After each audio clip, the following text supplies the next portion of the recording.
Alors qu'il travaillait comme serveur dans un restaurant chic, il s'est figé en voyant que la cliente millionnaire était sa femme, déclarée morte il y a 10 ans. Il s'est approché et... François Lambert n'aurait jamais imaginé que sa vie basculerait ce soir-là au restaurant La Perle Dorée. 10 années s'étaient écoulées depuis cette nuit maudite où il avait tout perdu. 10 années à porter le poids d'une culpabilité qui le rongeait de l'intérieur, à se répéter sans cesse qu'il aurait pu éviter le drame s'il était arrivé à temps. Ce mercredi de novembre, il n'était venu dans cet établissement huppé du 7e arrondissement que pour honorer un rendez-vous d'affaires. Son client, un investisseur suisse, avait insisté pour dîner dans ce temple de la gastronomie française où les prix donnaient le vertige et où chaque plat était une œuvre d'art. François, à 45 ans, dirigeait désormais une petite agence d'architecture, une vie tranquille, sans éclat, qu'il s'était construite dans l'ombre de son passé. « Monsieur Lambert, votre table est prête », annonça le maître d'hôtel avec cette politesse glaciale propre aux établissements de luxe. Les lustres en cristal diffusaient une lumière dorée sur les nappes immaculées et l'argenterie étincelante. L'atmosphère feutrée, ponctuée par le tintement discret des verres et le murmure des conversations, créait cette ambiance si particulière de la haute société parisienne. François rajusta sa cravate, mal à l'aise dans ce décor qui lui rappelait l'époque où Camille et lui fréquentaient ce genre d'endroit. Camille, sa gorge se serra. Même après toutes ces années, prononcer son nom, ne serait-ce qu'en penser, lui causait une douleur physique. Sa femme, son âme sœur, sa complice de toujours, celle qui riait de ses blagues les plus nulles, qui connaissait ses peurs les plus secrètes, qui l'avait rendu père de la plus merveilleuse des petites filles, et Juliette, sa princesse aux boucles dorées qui courait vers lui en criant « Papa !» Chaque soir quand il rentrait du travail, elle n'avait que 10 ans quand l'accident s'était produit, 10 ans et toute la vie devant elle. « Excusez-moi, je suis en retard », s'excusa Herr Zimmermann en s'installant face à lui. L'homme d'affaires suisse, la cinquantaine bedonnante, semblait pressé d'en finir avec ce dîner. Les embouteillages d'à Paris, c'est un cauchemar. François hocha distraitement la tête, tentant de se concentrer sur les plans étalés sur la table. Le projet de résidence haut de gamme à Genève représentait un contrat important pour son agence. Il devait se montrer professionnel, convaincant, pourtant, ses pensées dérivaient sans cesse vers cette soirée de novembre 2013 où tout avait basculé. Il était resté tard au bureau ce soir-là, peaufinant une présentation cruciale pour le lendemain. Camille l'avait appelé vers 20h. « Chérie, tu rentres quand ?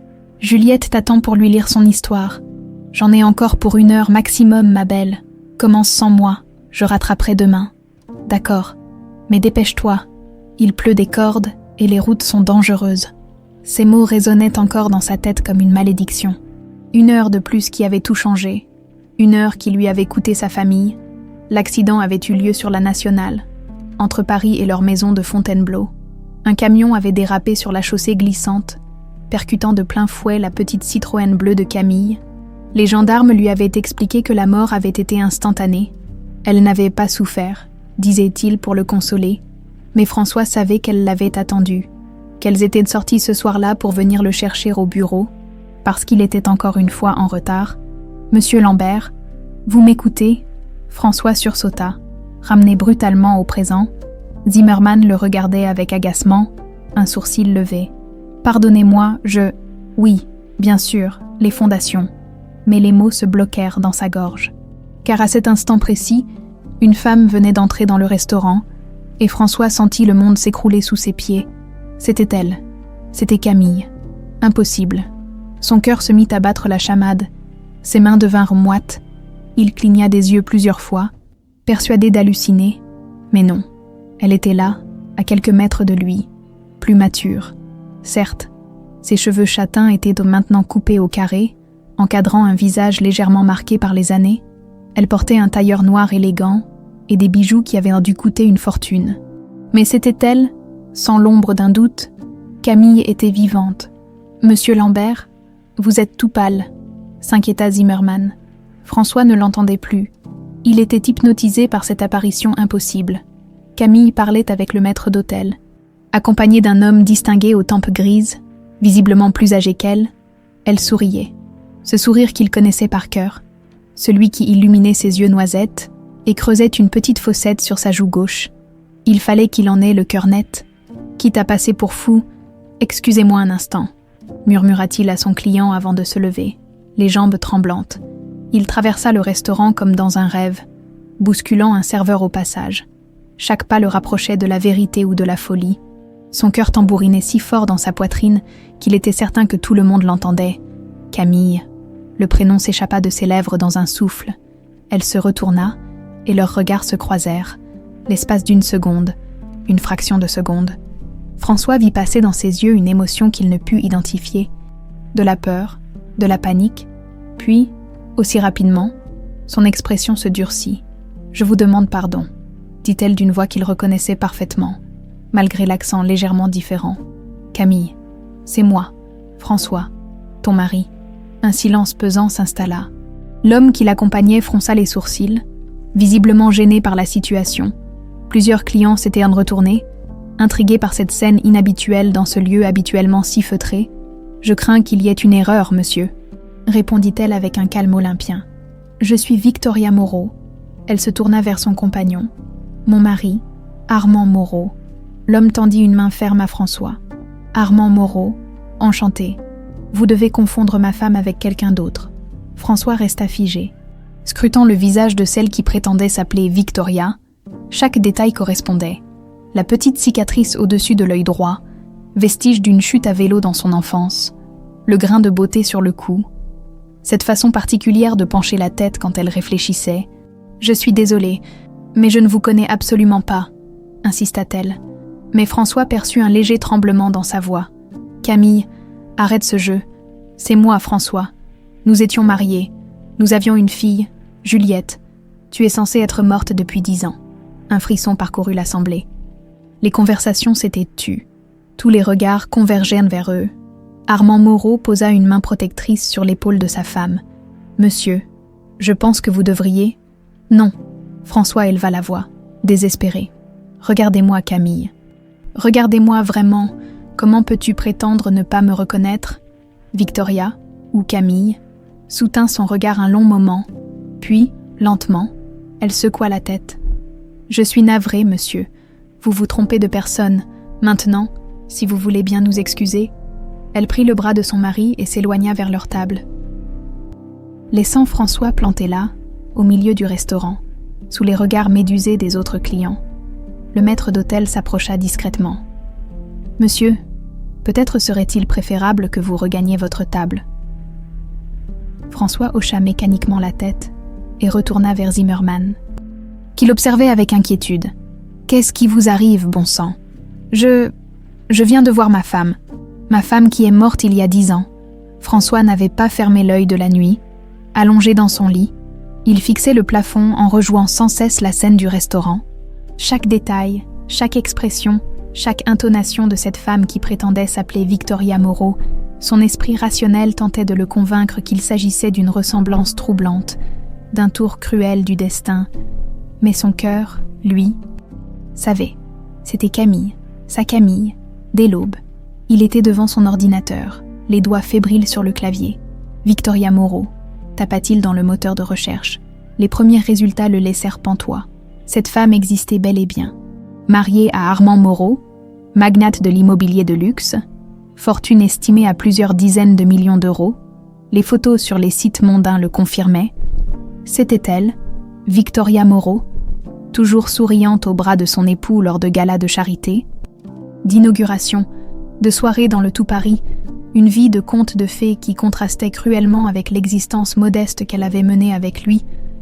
François cliqua obsessionnellement sur chaque image, cherchant le moindre indice qui pourrait trahir la supercherie.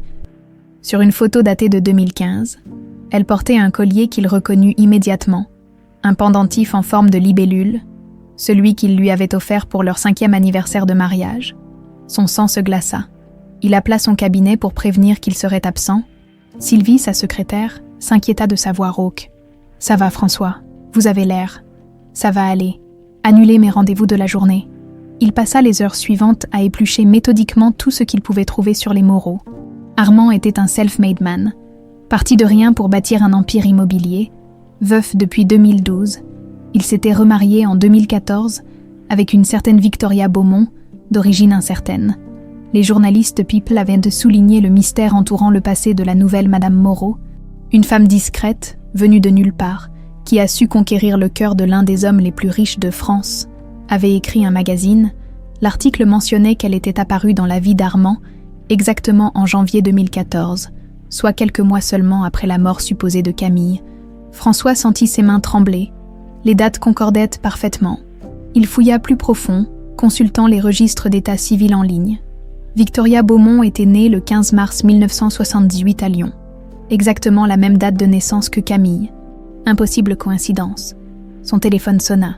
Zimmerman. Erlambert, j'espère que vous allez mieux. Notre rendez-vous d'hier soir était particulier. Je vous présente mes excuses. Un malentendu. J'espère, parce que notre collaboration dépend de votre stabilité.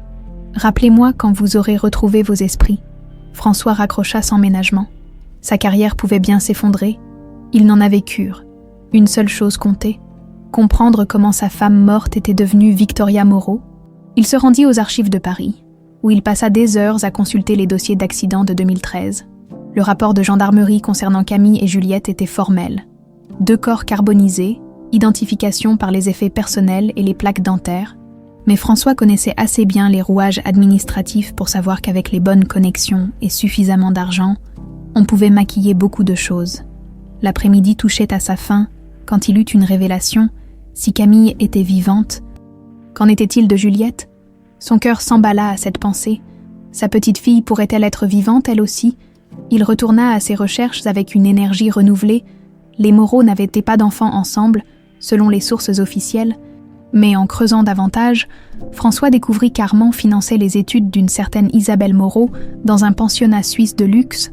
Sa pupille, précisaient les documents, Isabelle Moreau, 20 ans, née le 8 juin 2004, exactement l'âge qu'aurait Juliette aujourd'hui, née le 8 juin 2003, 1 an d'écart seulement. François se précipita sur les photos qu'il put dénicher du pensionnat. Sur un cliché de groupe, il reconnut immédiatement sa fille. Juliette avait grandi. Ses boucles dorées d'enfant avaient laissé place à une chevelure châtain ondulée, mais ses yeux verts pétillants d'intelligence, son petit nez retroussé, son sourire espiègle, tout était là. Sa petite princesse était devenue une jeune femme magnifique. François fondit en larmes devant son écran. Elles étaient vivantes, toutes les deux. Mais pourquoi lui avoir fait croire qu'elles étaient mortes? Pourquoi l'avoir abandonnée à 10 années de culpabilité et de souffrance? La colère monta en lui, remplaçant progressivement l'incrédulité et la joie. Camille l'avait trahi de la pire des manières. Elle avait détruit sa vie, volé sa fille, construit une nouvelle existence de luxe. Pendant qu'il se morfondait dans le remords, il fallait qu'il comprenne. Il fallait qu'il aille au bout de cette mascarade. François passa le reste de la soirée à élaborer un plan. Il ne pouvait pas simplement débarquer chez les Moreau et exiger des explications. Camille avait manifestement tout organisé avec soin. Elle ne se laisserait pas démasquer facilement. Il devait être plus malin. Le lendemain matin, il engagea un détective privé, Marc Durand, un ancien policier reconverti que lui avait recommandé son avocat. L'homme, la quarantaine rugueuse, l'écouta exposer la situation sans sourciller. « Vous voulez que je surveille votre femme morte qui serait devenue une riche bourgeoise. Je sais que ça paraît dingue, mais j'en ai vu d'autres, croyez-moi. Si cette femme cache quelque chose, je le découvrirai. » Durand se révéla d'une efficacité redoutable. En 48 heures, il avait établi un dossier complet sur les habitudes de Victoria Moreau. Elle fréquentait un salon de beauté du 16e arrondissement tous les jeudis, prenait ses cours de yoga dans un studio privé près des Champs-Élysées, faisait ses courses chez Bon Marché. Elle mène une vie très réglée, expliqua le détective en feuilletant ses notes. Mais il y a un détail intéressant. Tous les premiers mardis du mois, elle se rend seule dans un petit café de Montmartre, le consulat. Elle y reste environ 1 heure, sans jamais rencontrer personne. Elle semble mélancolique, d'après mes observations. François connaissait ce café. C'était là qu'il avait demandé Camille en mariage, 15 ans plus tôt, un endroit sans prétention, aux antipodes du luxe dans lequel elle évoluait désormais, si elle s'y rendait encore. C'était forcément pour se remémorer leur histoire commune. « Je veux que vous continuiez à la suivre », dit François, « et je veux tout savoir sur son mari, comment ils se sont rencontrés, dans quelles circonstances. Quelque chose ne colle pas dans cette histoire. » Durand hocha la tête. Il y a autre chose. J'ai vérifié les antécédents de Victoria Beaumont avant son mariage avec Moreau. Cette femme n'existe nulle part avant janvier 2014. Pas de traces administratives, pas d'historique bancaire, pas d'adresse précédente. C'est comme si elle était apparue de nulle part. François sentit sa théorie se confirmer. Camille avait effacé son passé pour construire une nouvelle identité. Mais comment, et surtout pourquoi, ce soir-là, incapable de tenir en place, François se rendit dans le quartier de Neuilly où résidaient les Moreau. Leur hôtel particulier était imposant, protégé par de hautes grilles dorées et un système de sécurité sophistiqué. Il resta posté de l'autre côté de la rue, observant les fenêtres éclairées. Vers 22 heures, une silhouette féminine apparut derrière une baie vitrée du premier étage. Camille, en peignoir, se tenait face à la fenêtre, regardant vers l'extérieur. François eut l'impression troublante qu'elle le cherchait du regard, comme si elle savait qu'il était là. Il resta immobile, le cœur battant, jusqu'à ce qu'elle disparaisse de son champ de vision. Puis il rentra chez lui, plus déterminé que jamais à percer le mystère. Camille cachait quelque chose, et il découvrirait quoi, dût-il y consacrer le reste de sa vie. François passa 3 jours à tourner en rond. Rongé par l'impatience, les rapports de Durand confirmaient ses soupçons. Victoria Moreau menait une double vie émotionnelle. Chaque mardi au consulat, elle commandait un café serré, exactement comme Camille autrefois, et fixait la petite table près de la fenêtre où ils s'étaient fiancés. Le détective avait également découvert qu'Armand Moreau voyageait beaucoup pour ses affaires. Ce mardi-là, il s'envolait pour Dubaï pour 1 semaine. L'occasion rêvée, François attendit que Victoria quitte le café, puis la suivit discrètement jusqu'à sa voiture. Quand elle s'arrêta à un feu rouge, il sortit de son véhicule et toqua à sa vitre. Elle sursauta, le reconnut immédiatement. Et cette fois, François vit clairement la peur dans ses yeux. « Il faut qu'on parle », articula-t-il en désignant le café qu'elle venait de quitter. Elle hésita un long moment, puis hocha imperceptiblement la tête. De retour au consulat, ils s'installèrent à la même table qu'autrefois. Le silence était pesant, chargé de 10 années de mensonges et de souffrances. François observait cette femme qui avait été sa vie entière. Elle était toujours belle, mais quelque chose avait changé dans son regard. Une dureté qui n'existait pas avant. Pourquoi ? Fut le seul mot qu'il parvint à prononcer. Victoria, il n'arrivait toujours pas à l'appeler autrement, détourna les yeux, ses mains tremblaient légèrement autour de sa tasse. « Tu ne comprendrais pas. Essaie toujours. J'ai 10 ans pour rattraper. » Elle resta silencieuse de longues minutes, comme si elle pesait ses mots. Puis, lentement, elle releva la tête. « Je sais pour Claire. » François sentit le sol se dérober sous ses pieds. Claire Dubois, sa collaboratrice à l'agence. Leur liaison avait duré 6 mois, s'achevant quelques semaines avant l'accident. Il avait cru que Camille n'en avait jamais rien su. « Camille, je peux t'expliquer. »« Non. » Sa voix claqua dans le petit café. « Tu ne peux rien expliquer. Tu m'as trompée pendant que je me battais contre la mort. »« Contre la mort ?» Elle rit amèrement. « Tu crois que j'ai organisé tout ça par caprice ? J'étais malade, François. Très malade. » Le monde de François bascula une nouvelle fois. Malade comment ? Cancer généralisé, stade terminal. Les médecins m'avaient donné 6 mois à vivre, maximum. Sa voix se brisa légèrement. J'ai découvert ta liaison le jour même où j'ai eu les résultats. Tu imagines ce que ça fait ? Apprendre qu'on va mourir et que l'homme qu'on aime nous trompe. François était abasourdi. Mais, tu n'es pas morte. Tu es là, tu vas bien. Je vais bien maintenant. Oui, grâce à Armand. Comment l'as-tu rencontré ? Camille, car c'était bien elle, il n'en doutait plus, prit une profonde inspiration. À l'hôpital américain de Neuilly, il venait voir sa première femme, Élise, qui était en phase terminale du même cancer que moi. Nous nous sommes retrouvés dans la salle d'attente, 2 personnes face à la même angoisse. Elle but une gorgée de café, ses mains tremblant toujours. Armand m'a parlé d'un traitement expérimental aux États-Unis, très coûteux, non remboursé. J'ai ri en lui disant que je n'avais pas les moyens. C'est là qu'il m'a proposé de financer mes soins. En échange de quoi ? De rien. Au début, il était juste bon. Sa femme était mourante. Il ne pouvait pas la sauver. Alors il voulait sauver quelqu'un d'autre. Une façon de donner un sens à sa souffrance. François commençait à comprendre l'ampleur de la machination. « Et tu as accepté ?»« Pas tout de suite. J'ai d'abord voulu te parler de ma maladie, mais ce soir-là, tu es rentré tard encore une fois, et j'ai senti le parfum de Claire sur ta chemise.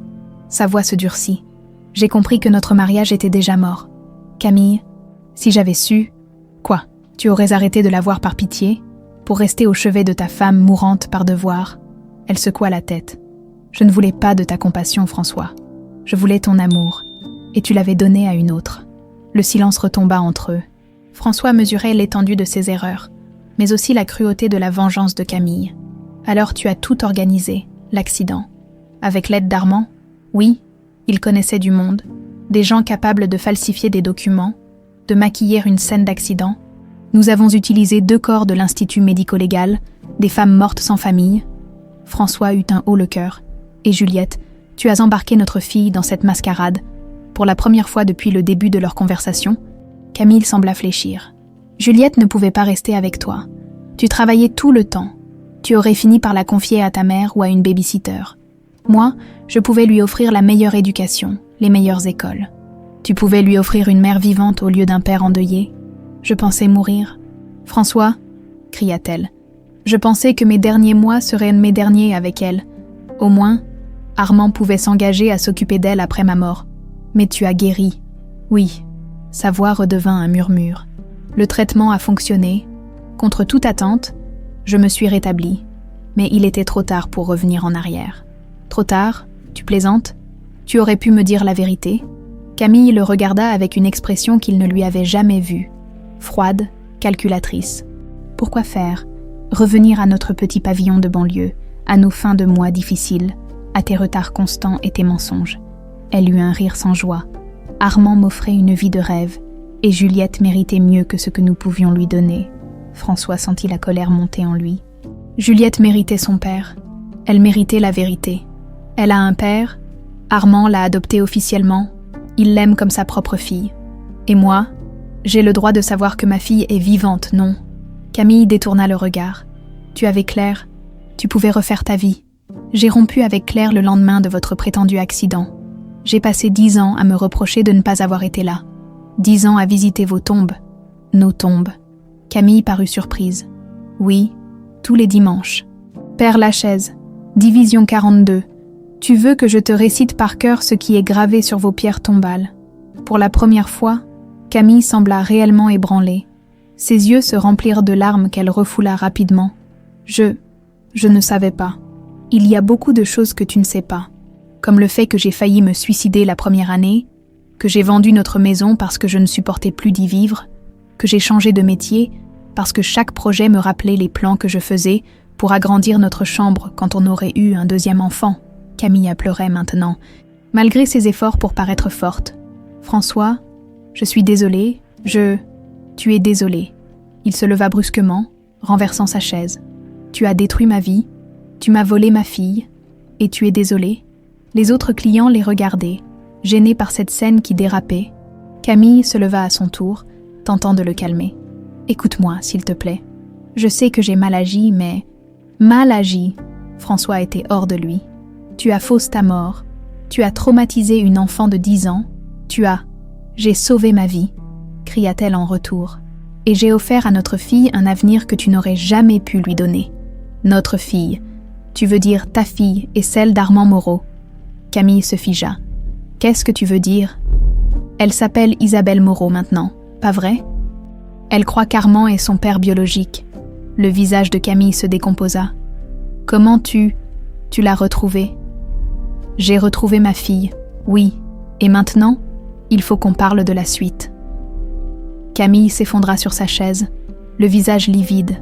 L'assurance qu'elle affichait depuis le début de leur conversation venait de voler en éclats. « Tu ne peux pas lui dire, » murmura-t-elle. « Tu ne peux pas détruire sa vie. » François la regardait avec un mélange de pitié et de colère. Cette femme qu'il avait aimée plus que tout au monde lui était devenue étrangère. 10 années de mensonges avaient creusé un fossé infranchissable entre eux. Sa vie. Tu parles de la vie que tu as construite sur un mensonge. Tu crois que c'est mieux pour elle de grandir dans le mensonge. Elle est heureuse. Elle a tout ce qu'elle peut désirer. Les meilleures écoles, les plus beaux voyages, un père qui l'adore, un père qui n'est pas son père. François serra les poings. Et moi, j'ai le droit de connaître ma propre fille. Camille le supplia du regard. « François, je t'en prie. Juliette a 20 ans maintenant. Elle va commencer sa vie d'adulte. Si tu révèles la vérité, tu vas tout détruire. C'est toi qui as tout détruit il y a 10 ans. » Ils restèrent silencieux un moment, chacun mesurant l'ampleur du gâchis. François observait cette femme qui avait partagé sa vie pendant 8 ans. Comment avait-elle pu devenir si froide, si calculatrice ? « Il y a autre chose, » dit-il finalement. « Claire. » Camille releva la tête, intriguée. « Quoi, Claire ? » « Elle fait partie de cette histoire plus que tu ne le crois. » « Comment ça ?» François hésita. Durand lui avait fourni des informations troublantes sur son ancienne maîtresse. Mais il n'était pas certain de pouvoir faire confiance à Camille. Elle m'a contacté il y a quelques jours, après notre rencontre au restaurant. Apparemment, elle aussi s'intéresse à ta nouvelle vie. Le visage de Camille se crispa. Qu'est-ce qu'elle veut ? C'est plutôt à toi de me le dire. Qu'est-ce qui s'est vraiment passé entre vous ? Rien. Je ne lui ai jamais parlé. Comment veux-tu que... Camille, arrête de mentir. François éleva la voix, attirant de nouveau l'attention des autres clients. J'ai eu assez de tes mensonges pour une vie entière. Elle baissa les yeux, visiblement troublée. Qu'est-ce qu'elle t'a dit exactement ? Que tu n'étais pas la première Madame Moreau à mourir dans des circonstances étranges. Un frisson parcourut Camille. Qu'est-ce que ça veut dire ? La première femme d'Armand, Élise, celle que tu as rencontrée à l'hôpital, elle n'est pas morte de son cancer, n'est-ce pas ? Camille se leva brusquement, renversant sa tasse qui se brisa sur le sol. Le bruit résonna dans le petit café comme un coup de tonnerre. « Je ne sais pas de quoi tu parles. Assois-toi » ordonna François d'une voix ferme. « On n'a pas fini. » Elle hésita, puis se rassit lentement, évitant son regard. « Élise Moreau est morte en décembre 2013, quelques semaines avant ton propre accident. Officiellement d'une embolie pulmonaire liée à son traitement, mais Claire a des doutes. Claire n'était même pas là. Comment pourrait-elle savoir quoi que ce soit ? Parce qu'elle enquête sur toi depuis des mois, et elle a découvert des choses intéressantes. » François sortit une enveloppe de sa poche, contenant les documents que lui avait remis le détective. Par exemple, que tu as hérité de certains bijoux d'Élise, dont un collier en forme de libellule que tu portais sur une photo de 2015. Camille pâlit. Armand me l'a offert. Il appartenait à sa défunte épouse. C'est vrai, mais Élise était encore vivante quand tu l'as porté pour la première fois. Les dates ne correspondent pas, Camille. Elle se tut, prise au piège de ses propres contradictions.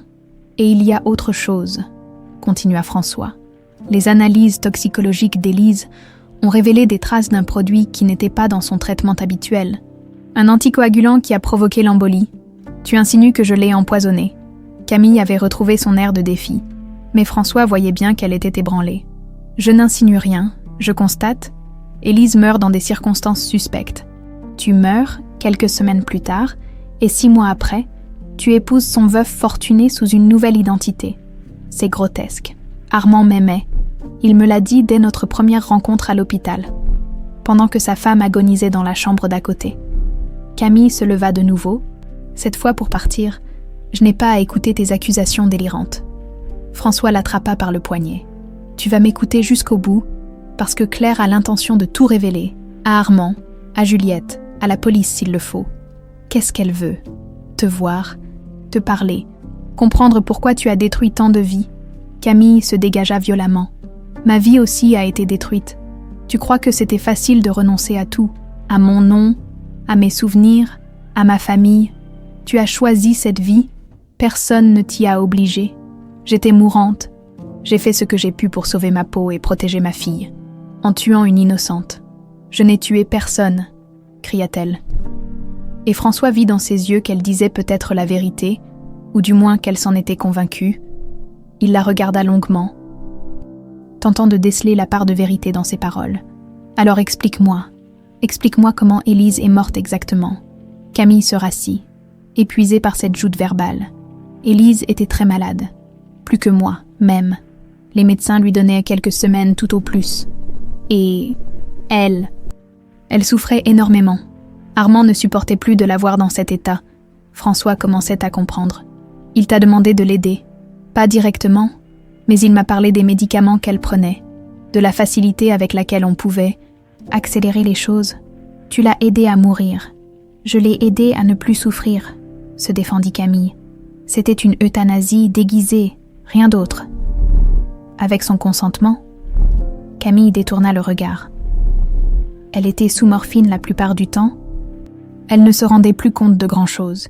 Donc, sans son consentement, c'était un acte de compassion. C'était un meurtre, dit François froidement. Ils se regardèrent en silence, mesurant tous deux l'abîme qui s'était creusé entre eux. L'ancienne Camille, celle qu'il avait aimée, n'aurait jamais été capable d'un tel acte. Mais cette femme, endurcie par la maladie et la trahison, semblait capable de tout. « Qu'est-ce que tu vas faire maintenant ?» demanda-t-elle d'une voix lasse. « Je ne sais pas encore, mais Claire veut te rencontrer. Demain, 19h, au bar du Georges V. Si tu n'y es pas, elle ira directement voir Armand. Et toi, tu vas parler à Juliette. » François hésita. Une partie de lui brûlait d'envie de serrer sa fille dans ses bras, de lui dire qu'il était son père, qu'il l'avait cherché pendant 10 ans, mais l'autre partie, celle qu'il aimait plus que tout, voulait la protéger de cette vérité qui risquait de la détruire. « Je vais d'abord voir ce que Claire a vraiment l'intention de faire. Ensuite, on avisera. » Camille hocha la tête, résignée. « François ? Quoi ? Je suis vraiment désolée, pour tout. » Il la regarda une dernière fois, cette femme qui avait été sa vie entière et qui était devenue une étrangère. « Moi aussi, Camille, moi aussi. » Le bar du Georges V baignait dans une atmosphère feutrée. Typique des palaces parisiens, François était arrivé en avance, choisissant une table d'angle qui lui permettait d'observer l'entrée. Il n'avait pas revu Claire depuis leur rupture, 10 ans plus tôt, et l'appréhension lui nouait l'estomac à 19h précises. Elle fit son apparition. François la reconnut immédiatement. Malgré les années qui avaient repassé, Claire Dubois avait toujours eu cette élégance naturelle qui l'avait séduit autrefois. Ses cheveux blonds étaient maintenant coupés courts, encadrant un visage où quelques rides témoignaient du temps écoulé. Mais ses yeux bleus conservaient cette intensité qui l'avait troublé. Elle le repéra aussitôt et s'avança vers lui d'un pas déterminé. Plus de traces de la timidité qu'elle affichait quand ils travaillaient ensemble. « François », dit-elle simplement en s'asseyant face à lui. « Claire, tu as l'air différente. » Elle sourit, mais ce sourire ne touchait pas ses yeux. 10 ans changent une personne, surtout quand ces 10 années ont été consacrées à chercher la vérité. Un serveur s'approcha. Claire commanda un whisky. François se contenta d'un café. L'alcool était bien la dernière chose dont il avait besoin ce soir. « Alors, tu es devenue détective privée ? » Entre autres, disons que j'ai développé certaines compétences après notre séparation. François perçut une pointe d'amertume dans sa voix. « Claire, pour ce qui s'est passé entre nous, laisse tomber, » l'interrompit-elle. « Ce n'est pas pour ça que je suis là. » Elle ouvrit un attaché-case et en sortit un épais dossier qu'elle posa sur la table. « Tu veux savoir qui m'a engagée pour enquêter sur Victoria Moreau ?» François hocha la tête, intrigué malgré lui par le changement d'attitude de son ancienne maîtresse. La famille Rousseau, Élise Rousseau Moreau, pour être précise, enfin, ce qu'il en reste, sa famille soupçonne quelque chose. Ils soupçonnent depuis le début, Élise était leur unique héritière. Une fortune considérable, principalement des vignobles en Bourgogne. Quand elle a épousé Armand, ils ont fait faire un contrat de mariage très strict. Claire but une gorgée de whisky avant de continuer. En cas de décès d'Élise, Armand ne touchait qu'une partie de l'héritage. Le reste devait revenir à la famille. Mais quelques mois avant sa mort, Élise a modifié son testament pour tout léguer à son mari. Exactement. Et devine qui l'a accompagnée chez le notaire. François sentit un frisson lui parcourir l'échine. Victoria. Bingo. Sauf qu'à cette époque, Victoria était encore officiellement Camille Lambert, ta femme mourante. Claire ouvrit le dossier et étala plusieurs documents devant François. Regarde ces photos. Elles ont été prises par une caméra de surveillance du cabinet notarial. 3 semaines avant l'accident de ta femme. François examina les clichés. On y voyait clairement Camille, accompagnant une femme squelettique qu'il supposa être Élise. Mais ce qui le frappa le plus, c'était l'expression de Camille, déterminée, presque prédatrice. Comment ont-ils obtenu ces images ? J'ai mes méthodes, le point important, c'est qu'Élise semblait très affaiblie, incapable de prendre des décisions lucides. Pourtant, Elle a légué 15 millions d'euros à son mari. François siffla entre ses dents. Il n'avait pas imaginé que les sommes en jeu étaient si importantes, et après la mort d'Élise, Armand a tout hérité, comme prévu, puis il a épousé Victoria 6 mois plus tard. Coïncidence troublante, tu ne trouves pas? Claire sortit d'autres documents du dossier. J'ai aussi découvert comment ta chère épouse a financé sa nouvelle identité. Regarde ça. Elle lui tendit des relevés bancaires. François eut du mal à comprendre les chiffres, mais Claire lui expliqua. 2 semaines avant l'accident, Camille a retiré 50 000 euros de votre compte joint, en liquide. 50 000 euros, mais on n'avait jamais eu autant d'argent.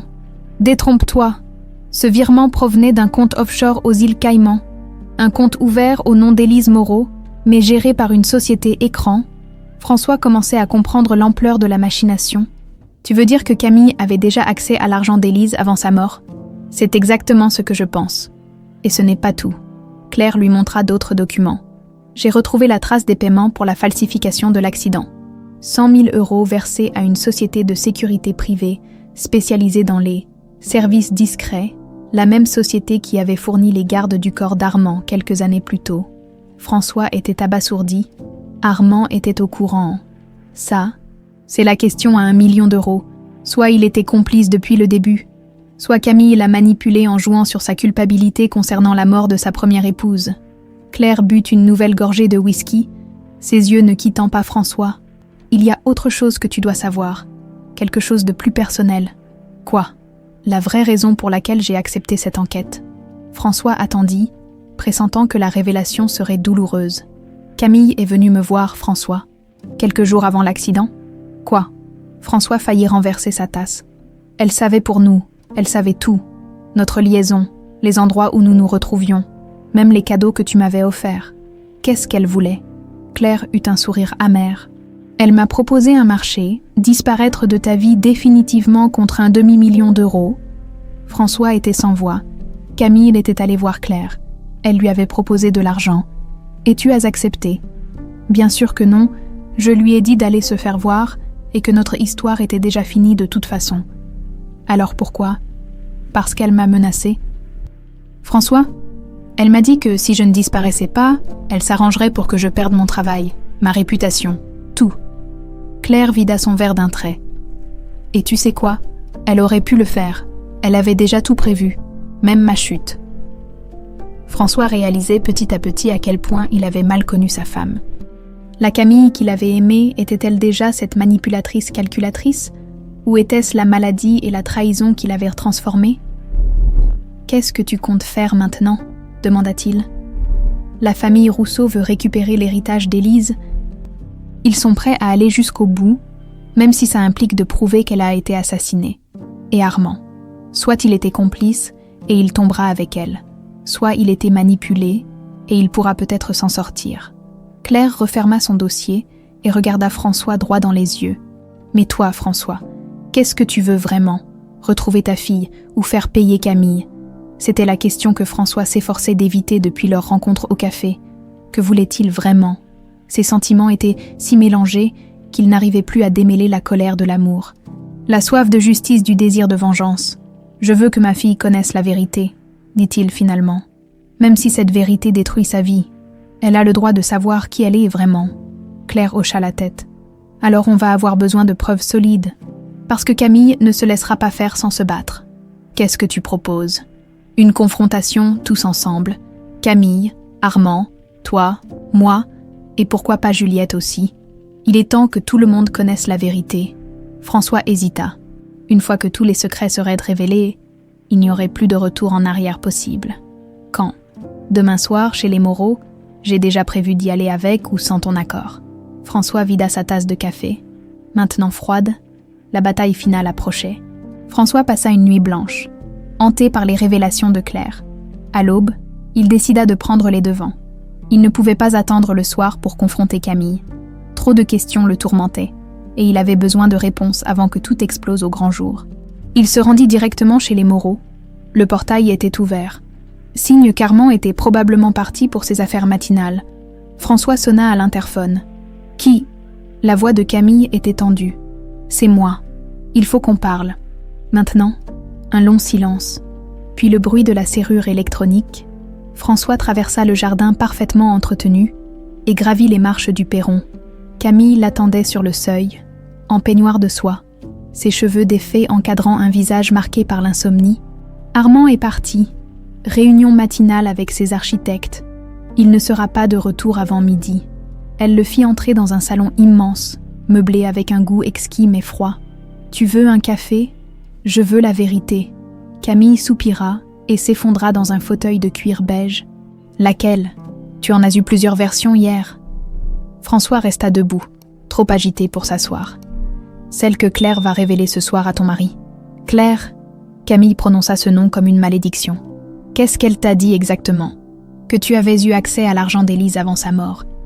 Que tu as financé ta nouvelle identité avec cet argent. Que tu as menacé Claire pour qu'elle disparaisse de ma vie. » Camille ferma les yeux. Claire a toujours eu beaucoup d'imagination. Les preuves ne mentent pas. Les relevés bancaires, les photos chez le notaire, les virements vers les Caïmans. « D'accord. » Camille se leva brusquement. « D'accord. Il y a des choses que je ne t'ai pas dites hier, mais pas pour les raisons que tu crois. » François attendit, le cœur battant. « Élise n'était pas juste une patiente que j'ai rencontrée par hasard. Nous étions proches. Proches, comment ?» Camille tourna le dos à François, fixant le jardin par la baie vitrée. Elle était seule, François, terriblement seule. Armand travaillait sans cesse. Il ne supportait plus de la voir dépérir. Moi, j'étais dans le même service qu'elle. Avec la même maladie, nous avons sympathisé au point qu'elle te léguait son argent. Elle voulait m'aider. Quand elle a appris que je n'avais pas les moyens de me payer le traitement expérimental, elle a insisté pour me prêter l'argent. Te prêter ? Camille se retourna, les yeux embués de larmes. C'était un prêt, François. Elle voulait que je me soigne, que je guérisse, que je puisse élever ma fille. Alors pourquoi avoir modifié son testament ? Parce qu'elle savait qu'elle allait mourir avant que je puisse la rembourser. Elle voulait s'assurer qu'Armand honorerait sa promesse de financer mes soins. François n'était qu'à moitié convaincu. Et pour ta nouvelle identité, Camille hésita longuement. Ça, c'était mon idée, Élise. Élise était d'accord. D'accord, pourquoi ? Pour que je prenne sa place. François sentit le sol se dérober sous ses pieds. Qu'est-ce que tu veux dire ? Elle allait mourir, François, dans d'atroces souffrances. Et moi, j'avais une chance de guérir si je suivais le traitement. Alors nous avons échangé nos destins. Explique-toi clairement. Camille s'effondra dans le fauteuil. Ses forces l'abandonnant, Élise voulait mourir dignement. Elle m'a demandé de l'aider, et en échange, elle me léguerait tout pour que je puisse devenir Victoria, épouser Armand, et lui donner l'illusion qu'elle était toujours vivante à travers moi. François était horrifié. « Tu l'as tuée ? Je l'ai aidée à partir, comme elle le souhaitait. » Les mots sortaient d'un maintenant dans un flot ininterrompu. Elle souffrait tellement, François. Les morphiniques ne faisaient plus effet. Elle me suppliait de l'aider à en finir. Et après sa mort, tu as pris sa place dans le cœur d'Armand. Ce n'était pas prévu au début. Armand était effondré par la mort d'Élise. Moi, j'étais officiellement morte aussi. Nous étions deux fantômes qui se consolaient mutuellement. Camille se leva et se dirigea vers un secrétaire en marqueterie. Elle en sortit une lettre qu'elle tendit à François. « Lis, c'est Élise qui l'a écrite, quelques jours avant sa mort. » François déplia la lettre avec des mains tremblantes. L'écriture était faible, presque illisible, mais le contenu était clair. « Mon cher Armand, si tu lis cette lettre, c'est que je ne suis plus là. Ne pleure pas ma mort. Elle était inéluctable. Mais je veux que tu saches que j'ai trouvé quelqu'un qui pourra te consoler mieux que personne. Camille est une femme extraordinaire, qui mérite de vivre et d'être aimée. Elle prendra soin de toi comme j'aurais voulu pouvoir le faire. Je lui lègue tout ce que je possède, car elle saura en faire bon usage. Aime-la, Armand. Aime-la pour nous deux. Élise. » François releva les yeux vers Camille. Elle savait que tu deviendrais Victoria. Elle l'espérait. Elle ne supportait pas l'idée qu'Armand reste seul, et elle voyait en moi une seconde chance pour lui d'être heureux. Mais toi, tu as guéri, tu n'étais plus mourante, tu aurais pu revenir vers moi. Camille secoua la tête avec amertume. Revenir vers toi ? Vers l'homme qui me trompait pendant que je luttais contre la mort. Vers notre pavillon miteux et nos fins de mois difficiles. Alors tu as choisi l'argent. J'ai choisi la sécurité. Pour moi, Et pour Juliette, elle criait maintenant. Tu crois que c'était facile de renoncer à tout, à mon nom, à ma famille, à mes souvenirs. Tu as renoncé à ta fille, tu lui as volé son père, je lui ai offert un avenir. Regarde-la maintenant, elle étudie dans les meilleures écoles, elle parle 4 langues, elle voyage dans le monde entier. Qu'est-ce que tu aurais pu lui offrir ? François sentit la colère monter en lui. Cette femme qu'il avait aimée était devenue méconnaissable. Je lui aurais offert l'amour de son vrai père.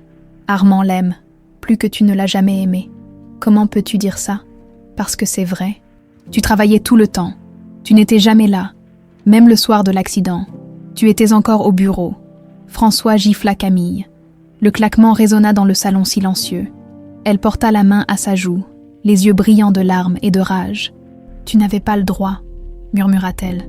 « Et toi, tu avais le droit de détruire nos vies. » Ils se regardèrent un long moment, mesurant l'abîme qui s'était creusé entre eux. « Qu'est-ce que tu vas faire maintenant ?» demanda Camille d'une voix lasse. « Je ne sais pas encore, mais Claire sera là ce soir, avec toutes ses preuves, et elle ne se contentera pas d'explications. Qu'est-ce qu'elle veut ? Justice pour la famille d'Élise, et peut-être pour moi aussi. » Camille ferma les yeux. « François, je t'en supplie, pense à Juliette. Si tout éclate, elle perdra tout, sa famille, son nom, son avenir. Elle retrouvera son vrai père, un père qu'elle ne connaît pas, un homme qui l'a abandonnée quand elle avait 10 ans. » François réalisa que Camille avait raison sur ce point. Aux yeux de Juliette, il était l'homme qui n'avait pas su protéger sa famille. Comment pourrait-elle l'accueillir après toutes ces années ? « Il y a une solution, » dit soudain Camille. « Laquelle ? Laisse-moi gérer Claire. Laisse-moi la convaincre d'abandonner son enquête. » « En échange de quoi ?» Camille hésita. « En échange de ma confession complète, je révélerai tout à Armand et à Juliette, mais à ma façon, progressivement, pour les ménager. » François la regarda longuement. Pouvait-il encore lui faire confiance ? « Et si tu mens encore, je te donne ma parole. Ta parole ne vaut plus rien. » Camille, elle baissa la tête. Vaincue. « Alors fais ce que tu veux. Mais souviens-toi que tu détruis la vie de ta propre fille. » François sortit sans répondre, le cœur lourd. Dans quelques heures, tous les mensonges seraient révélés, et il n'était plus sûr de vouloir connaître toute la vérité. François arpentait son appartement comme un lion en cage. L'ultimatum qu'il avait donné à Camille le matin même résonnait encore dans sa tête. Ce soir, tous les secrets seraient révélés, mais plus l'heure approchait, plus il doutait de ses certitudes. Son téléphone sonna, un numéro suisse qu'il ne reconnaissait pas. « Allô, Monsieur Lambert », une voix féminine, jeune, avec un léger accent international. « Je suis Isabelle Moreau. Je crois que nous devons nous rencontrer. » François sentit son cœur s'arrêter. « Juliette », sa fille l'appelait. « Isabelle, comment avez-vous eu mon numéro ? J'ai mes sources. Pouvons-nous nous voir, maintenant ? » « Bien sûr, mais où êtes-vous ? En bas de chez vous ?» François se précipita à la fenêtre. Une jeune femme élégante était appuyée contre une voiture de sport rouge. Un téléphone à l'oreille, même à cette distance. Il reconnut immédiatement sa fille. « J'arrive », murmura-t-il. Quelques minutes plus tard, il se retrouvait face à Juliette, pour la première fois depuis 10 ans.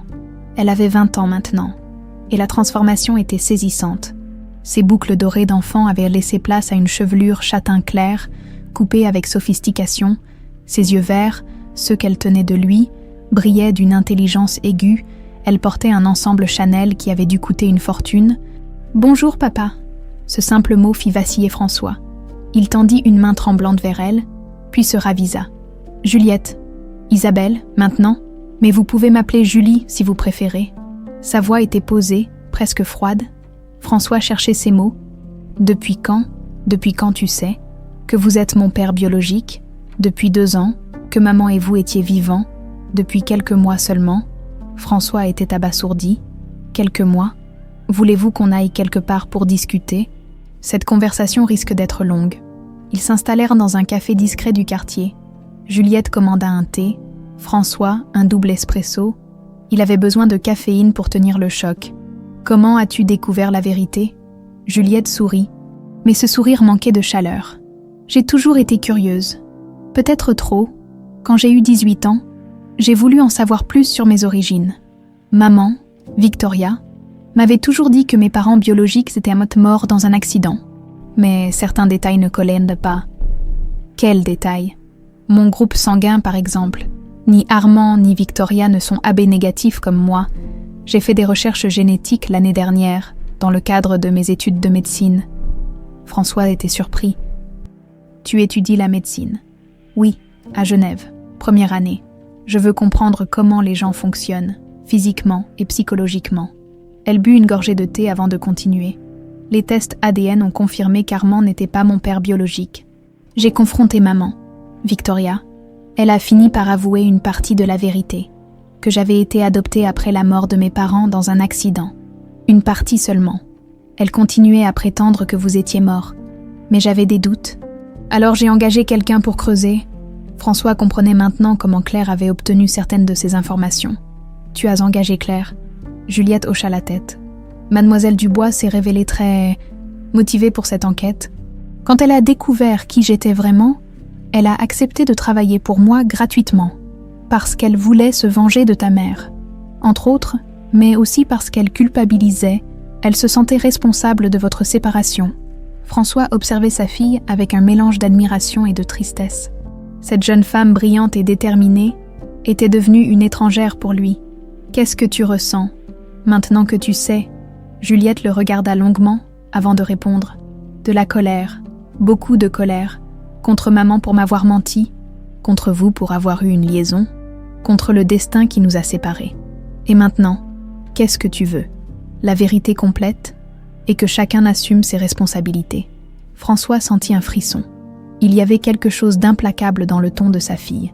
Tu sais pour Élise Moreau, je sais que maman l'a aidée à mourir. Je sais aussi qu'Élise était d'accord. J'ai lu sa lettre. Tu l'as lue. J'ai fouillé partout dans la maison pendant les vacances de Noël. Maman garde tous les documents importants dans un coffre-fort dont j'ai trouvé la combinaison.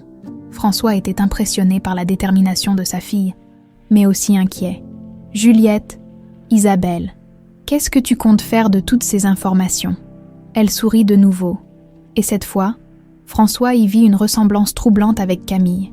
Ce soir, nous allons tous nous retrouver chez moi. Maman, Armand, vous, Mademoiselle Dubois, et moi. Tu es au courant pour ce soir. C'est moi qui ai tout organisé, Mademoiselle Dubois pensait mener le jeu, mais en réalité, c'est moi qui tire les ficelles depuis le début. François commençait à comprendre l'ampleur de la manipulation. Tu as manipulé Claire. Disons que je l'ai guidée vers les bonnes pistes. Elle voulait des preuves contre maman, je les lui ai fournies, progressivement, pour qu'elle ait l'impression de les découvrir elle-même. Pourquoi? Parce que j'avais besoin d'un catalyseur, quelqu'un qui forcerait maman à dire la vérité. Quelqu'un comme vous qui pourrait révéler votre existence. François réalisait que sa fille avait hérité de l'intelligence stratégique de sa mère, mais utilisée dans un but différent. Tu veux punir ta mère. Je veux que justice soit rendue. Maman a menti à tout le monde, à vous, à moi, à Armand. Elle a construit sa nouvelle vie sur des mensonges et sur la mort d'Élise. Élise était consentante. Peut-être, mais Armand, lui, ne l'était pas.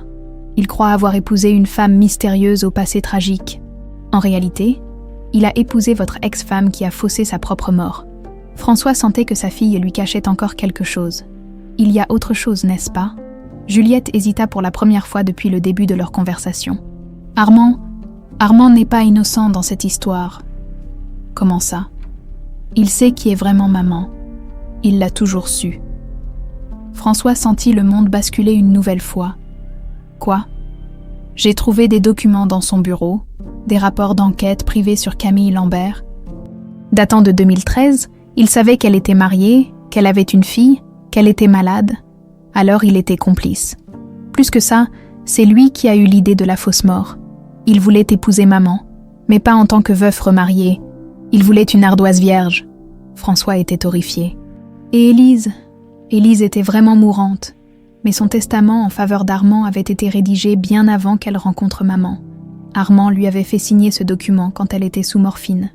Donc Élise n'était pas d'accord pour léguer son argent. La vraie Élise, lucide, avait légué sa fortune à des œuvres caritatives. Armand a falsifié le testament avec l'aide de maman. François avait du mal à digérer toutes ces révélations. L'homme qu'il avait pris pour une victime était en réalité le cerveau de toute l'opération. Pourquoi me dis-tu tout ça maintenant? Parce que ce soir, je vais révéler la vérité, toute la vérité, et j'ai besoin que vous soyez préparés. Préparés à quoi?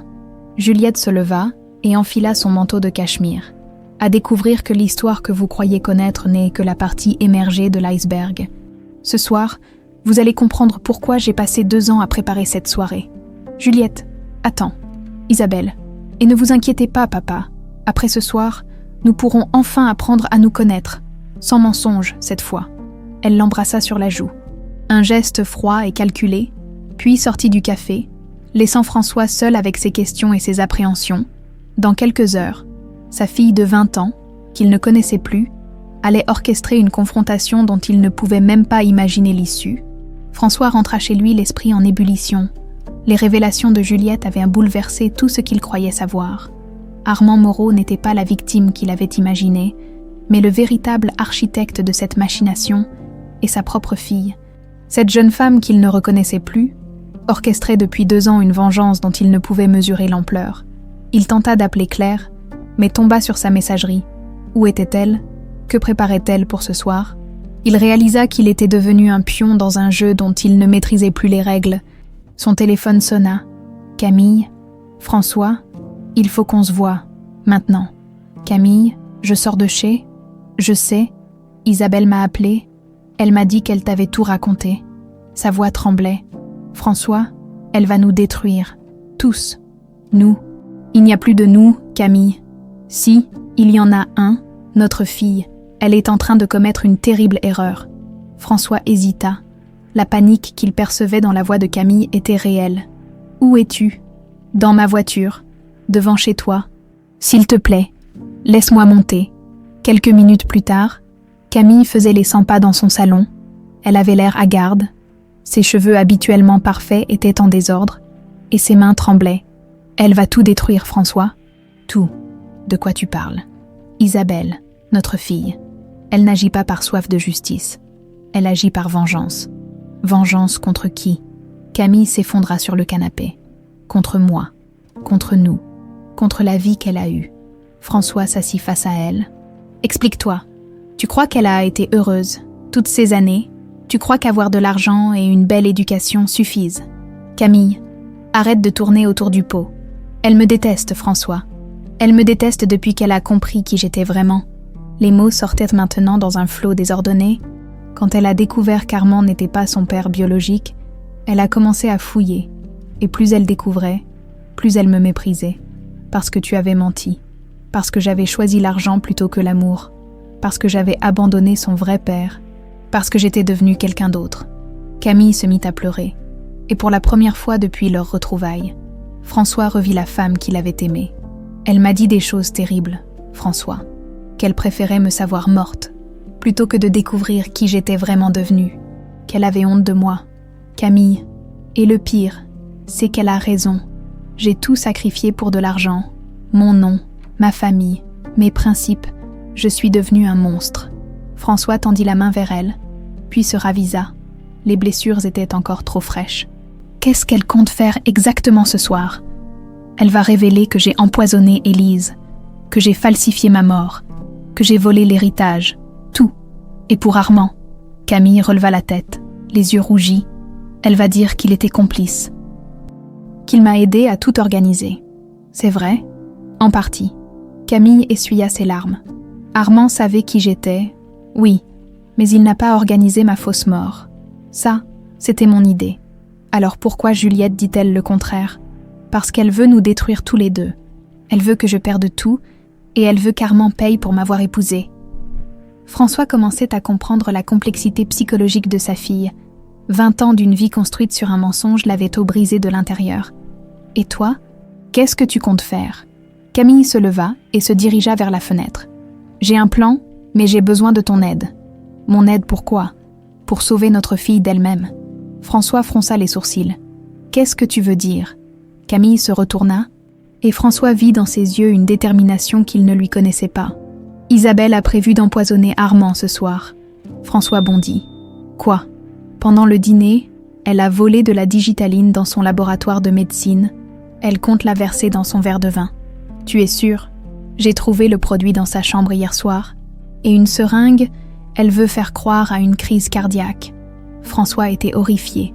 Sa petite princesse était devenue une meurtrière en puissance. Pourquoi veut-elle tuer Armand? Parce qu'elle le rend responsable de tout. Elle pense qu'en l'éliminant, elle récupérera l'héritage d'Élise et pourra me faire condamner comme complice d'assassinat. C'est de la folie, c'est de la vengeance. Une vengeance froide et calculée qu'elle prépare depuis 2 ans. François arpentait maintenant la pièce, essayant d'assimiler ses révélations. Il faut prévenir la police. Avec quelle preuve? J'ai fouillé sa chambre illégalement. Et puis, tu crois qu'elle va avouer? Alors qu'est-ce que tu proposes? Camille sortit une petite fiole de son sac. J'ai remplacé la digitaline par un sédatif léger. Si elle tente d'empoisonner Armand, il ne fera qu'une petite sieste. François regardait cette femme qu'il ne reconnaissait plus. Tu as pensé à tout? J'ai eu 10 ans pour apprendre à prévoir les coups, mais ce n'est pas suffisant. Qu'est-ce que tu veux de moi? Que tu m'aides à révéler la vérité sur Isabelle avant qu'elle ne le fasse sur nous. François était perplexe. Comment ça? En racontant à Armand et à Claire qui elle est vraiment, pas la jeune femme brillante et justicière qu'elle prétend être, mais une jeune fille brisée qui veut tous nous détruire. Camille, c'est notre fille. Justement, c'est pour ça qu'il faut l'arrêter. Si elle tue Armand, ou même si elle essaie, sa vie sera finie. François réfléchissait rapidement. Sa fille était-elle vraiment capable de meurtre?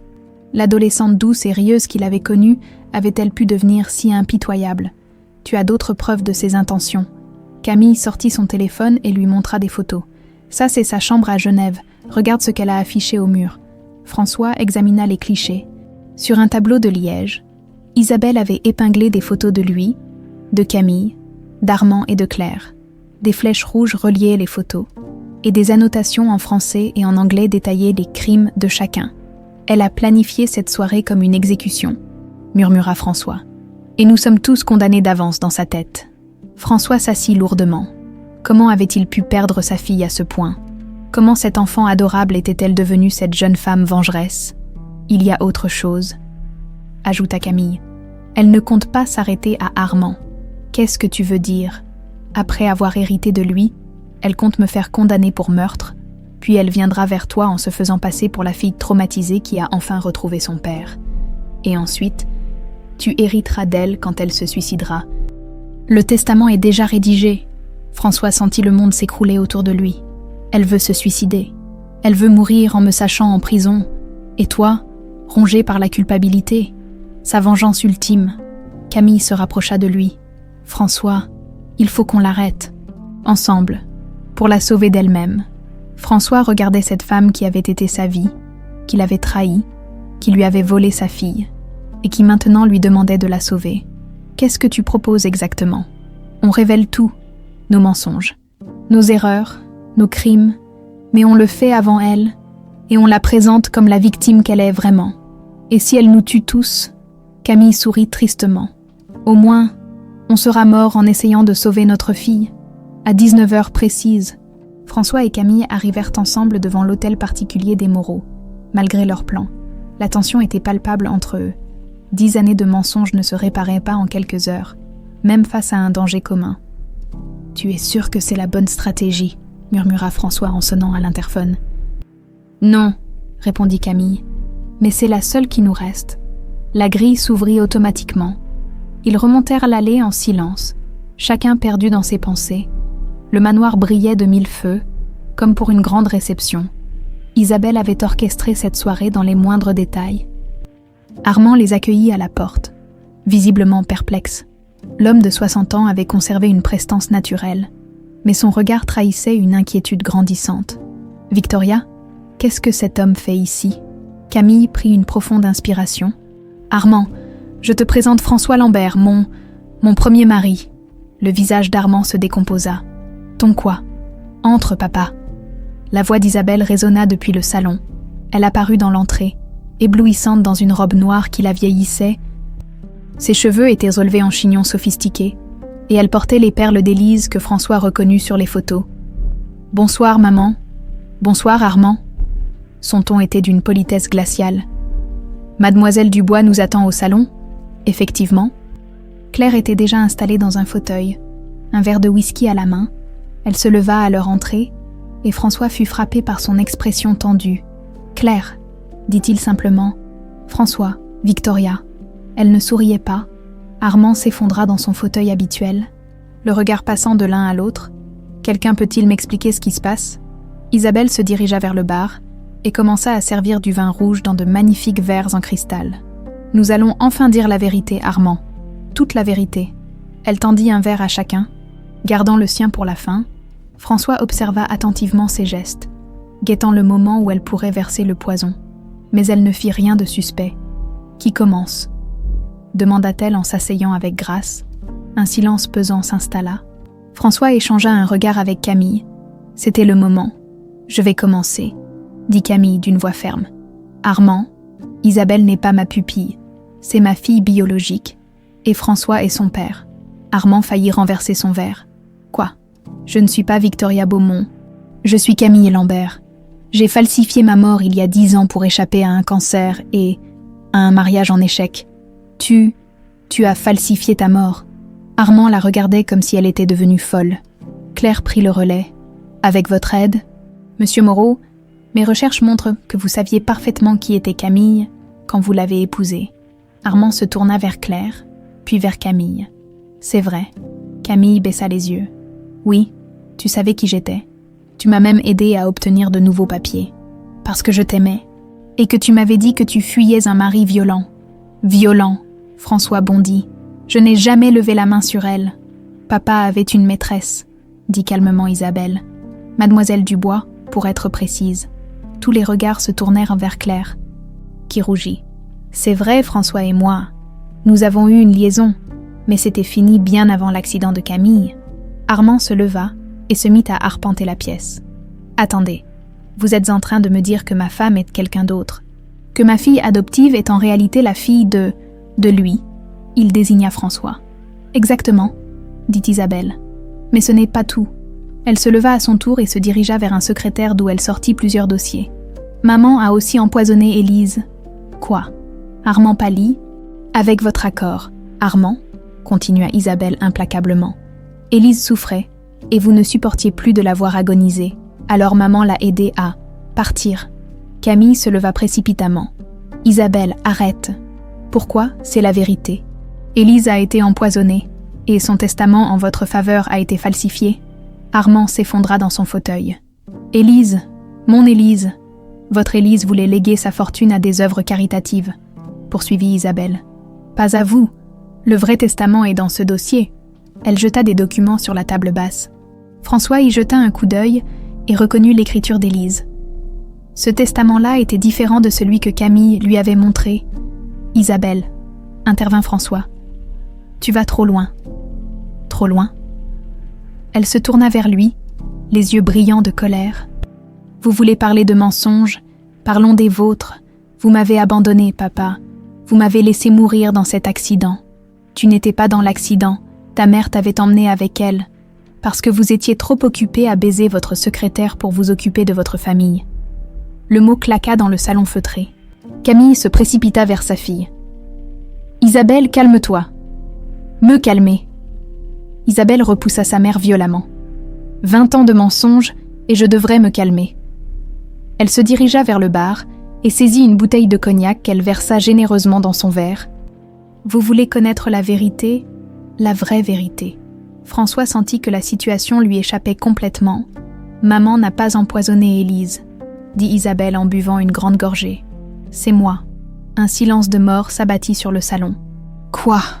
murmura Camille. « J'avais 18 ans. J'étudiais déjà la chimie. Et j'en avais assez de voir maman pleurer sur Élise tous les soirs. » Armand se leva lentement. « Tu as tué ma femme. Votre femme mourante qui vous suppliait d'abréger ses souffrances. »« Oui, je l'ai aidée. » Isabelle vida son verre d'un trait. François remarqua qu'elle avait les pupilles dilatées. Quelque chose n'allait pas. « Isabelle, qu'est-ce que tu as pris ?»« De la digitaline, papa. La même chose que j'avais préparée pour Armand. Sauf que maman a remplacé son poison par un sédatif, alors j'ai dû improviser. » Camille se précipita vers sa fille qui vacillait maintenant. « Isabelle, non. Si, c'est fini. Je ne peux plus vivre avec tous ces mensonges. Je ne peux plus prétendre que je vous aime alors que je vous hais tous. » Elle s'effondra sur le canapé, la respiration de plus en plus difficile. « Appelez une ambulance !» cria François. Claire était déjà au téléphone. Armand regardait la scène, hébété. « Pourquoi ?»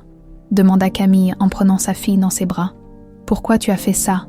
Isabelle sourit faiblement. « Parce que j'ai découvert la vérité sur Élise. » « Quelle vérité ? Elle était ma grand-mère biologique. » François sentit le sol se dérober. « Quoi ? Maman ? Élise était ta mère, n'est-ce pas ?» Camille éclata en sanglots. « Comment tu as su ? Les tests ADN ? Quand j'ai voulu connaître mes origines, j'ai testé tous les habitants de cette maison. » Isabelle respirait de plus en plus difficilement. « Tu étais la fille illégitime d'Élise, donnée en adoption, et tu as épousé son mari en prenant sa place. Isabelle, tais-toi, garde tes forces. J'ai tué ma propre arrière-grand-mère pour venger une mère qui était en réalité ma grand-mère. » Ses yeux se fermèrent. Les sirènes de l'ambulance retentissaient déjà dans la rue. François regardait Camille bercer leur fille. Comprenant enfin l'ampleur tragique de cette histoire familiale où chacun avait été à la fois victime et bourreau, 1 an plus tard, François ajustait sa cravate devant le miroir de sa nouvelle chambre d'hôtel. Genève s'éveillait doucement sous ses fenêtres, et le lac Léman scintillait sous les premiers rayons du soleil. Dans 1 heure, il retrouverait Isabelle pour leur rendez-vous hebdomadaire. Leur relation père-fille se reconstruisait lentement, pierre par pierre, conversation après conversation. Le miracle avait eu lieu cette nuit-là. Les secours étaient arrivés à temps, et Isabelle avait survécu à son empoisonnement. Les semaines qui avaient suivi avaient été terribles. Coma artificiel, pronostic incertain, interrogatoire de police. Mais elle s'en était sortie, physiquement. Du moins, psychologiquement, c'était plus complexe. Les révélations de cette soirée avaient détruit les fondements de son existence. Découvrir qu'Élise était sa grand-mère biologique, que Camille était en réalité sa fille adoptive, qui avait épousé son propre père adoptif, que toute sa famille était un nœud incestueux de mensonges. Cela avait nécessité des mois de thérapie intensive. François descendit prendre son petit déjeuner dans le restaurant de l'hôtel. Armand l'y attendait déjà, sirotant un café en lisant les journaux financiers. Leur relation était l'une des surprises les plus inattendues de cette tragédie. « Bonjour François », dit Armand en levant les yeux. « Bonjour Armand, comment va-t-elle aujourd'hui ?»« Mieux, ses cours de médecine l'aident à se concentrer sur l'avenir plutôt que sur le passé. » Ils avaient développé une complicité étrange. Ces 2 hommes que le destin avait liés par les mensonges d'une femme et l'amour pour une même enfant, Armand avait été épargné par la justice. Les autorités avaient conclu qu'il avait été manipulé par Camille, mais il portait le poids de sa naïveté. « Elle vous attend à 10h au café de l'université », continua Armand. « Ne soyez pas en retard. Vous savez comme elle déteste ça maintenant. » François sourit.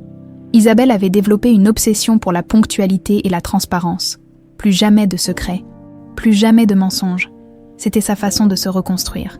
Et les affaires, ça avance. Notre projet de fondation Élise prend forme. Nous devrions pouvoir inaugurer le premier centre de soins palliatifs l'année prochaine. C'était l'autre surprise de cette histoire. Armand et François étaient devenus associés, créant ensemble une fondation caritative avec l'héritage d'Élise. Une façon de racheter leurs erreurs passées en honorant la mémoire de la vraie victime de cette tragédie. Claire a confirmé sa présence pour l'inauguration.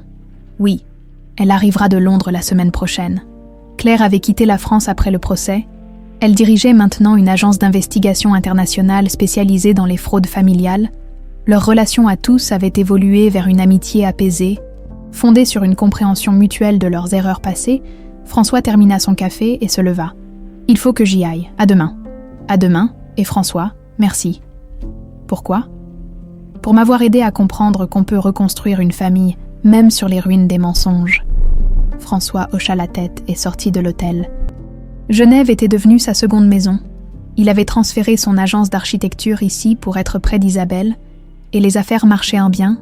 Sa collaboration avec Armand lui apportait de gros contrats, et il découvrait le plaisir de concevoir des bâtiments destinés à soigner plutôt qu'à impressionner. Le café de l'université bourdonnait d'activités étudiantes. Quand il arriva, Isabelle était déjà là, penchée sur ses livres de médecine. Elle avait repris ses études avec une détermination farouche, comme si le savoir pouvait la protéger des nouveaux mensonges. « Bonjour papa », dit-elle en levant les yeux. Ce mot « papa » était encore nouveau entre eux. Elle avait mis des mois avant de pouvoir le prononcer sans amertume. « Bonjour ma chérie. Comment s'est passée ta semaine ?»« Bien. J'ai eu 18 en anatomie et 16 en pharmacologie. » Elle referma son livre. « Et j'ai pris une décision importante. » François s'assit, intrigué. « Laquelle ? Je veux aller voir maman. » Le cœur de François se serra. Camille purgeait une peine de 8 ans de prison pour homicide involontaire avec préméditation sur Élise, faux et usage de faux. Et escroquerie, elle avait écopé d'une peine relativement clémente grâce aux circonstances atténuantes. Sa maladie, la manipulation d'Armand, le fait qu'Élise était effectivement mourante. « Tu es sûre ? » ?»« Oui, ma thérapeute dit que c'est nécessaire pour que je puisse vraiment pardonner. »« Tu veux que je t'accompagne ?» Isabelle hésita. « Non, c'est quelque chose que je dois faire seule, mais est-ce que tu m'attendras à la sortie ?» Bien sûr, ils commandèrent des croissants et parlèrent de choses légères. Ses études, les nouveaux projets architecturaux de François, le prochain voyage d'Armand en Asie. Une conversation père-fille normale, presque banale, qui aurait été impensable 1 an plus tôt. « Papa, oui, est-ce que tu penses parfois à ce qui se serait passé si vous n'aviez jamais divorcé ?» François réfléchit. Cette question, il se l'était posée 1000 fois, souvent, mais je crois qu'on ne peut pas réécrire le passé. On peut juste essayer de mieux faire pour l'avenir. Tu lui en veux encore. À ta mère, c'est compliqué. Elle a fait des choses terribles, mais elle les a faites par amour. Un amour malade, désespéré, mais de l'amour quand même. Isabelle hocha pensivement la tête. Moi aussi, je l'aimais. C'est pour ça que sa trahison m'a fait si mal. Tu l'aimes encore ? Je ne sais pas. C'est pour ça que je dois la voir. Ils finirent leur petit déjeuner en silence. Chacun perdu dans ses pensées, François observait sa fille. Cette jeune femme brillante qui avait hérité de l'intelligence de sa mère et de sa propre détermination. Elle s'en sortirait, il en était certain. « Il faut que j'y aille », dit-elle en consultant sa montre. « Cours de neurologie à 11h. Isabelle, oui, je suis fière de toi, de la femme que tu deviens. » Elle sourit. Un vrai sourire cette fois, pas celui poli qu'elle affichait encore parfois. « Merci papa, à dimanche prochain. » « À dimanche prochain. » Elle l'embrassa sur la joue et s'éloigna vers l'université. François la regarda partir. Cette fille qu'il avait perdue et retrouvée, qui portait en elle les blessures du passé, mais aussi l'espoir de l'avenir. Son téléphone sonna. Un message d'Armand. « Camille demande à vous voir. Elle dit que c'est important. Vous pouvez la recevoir ?» François hésita longuement avant de répondre. « Oui, organisez la visite. » Il était temps, lui aussi, de tourner définitivement la page. Pas pour oublier, mais pour pardonner, pour que sa fille puisse grandir sans porter le poids de leurs erreurs passées. En rentrant à son hôtel, François s'arrêta devant une vitrine d'agence immobilière. Une belle maison était à vendre près du lac, avec un grand jardin et une vue magnifique sur les montagnes, assez grande pour accueillir une famille recomposée, assez lumineuse pour chasser les ombres du passé. Il poussa la porte de l'agence. Il était temps de construire quelque chose de nouveau, quelque chose de vrai, pour Isabelle, pour Armand, pour Claire quand elle viendrait les voir, pour tous ceux qui avaient survécu à cette tempête et qui méritaient enfin un peu de paix